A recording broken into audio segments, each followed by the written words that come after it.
এটি আমাদের নির্দিষ্ট জায়গা এবং এটার একটা ব্র্যান্ড ছিল, এইটার কাজ আপনার শিগগিরই মাঠে কাজ শুরু করবো। আজ শেখ হাসিনা স্টেডিয়াম পরিদর্শনে আছেন বিসিবি সভাপতি ফারুক আহমেদ, খালেদ মাহমুদ সুজন, ইফতেখার রহমান মিট, কাজী ইনাম, নতুন পরিচালক নাজমুল আবেদিন ফাহিম এবং BCB CO Nizamuddin Chowdhury Sujan.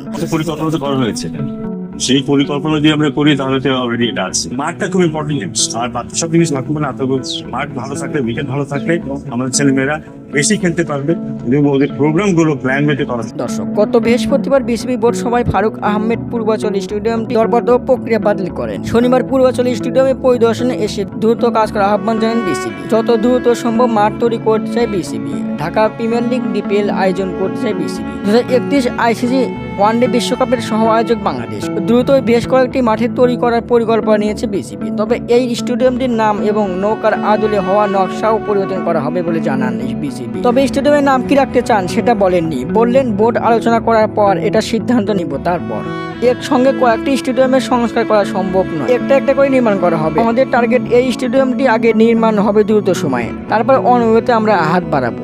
BD news, হৃদয় হাসান।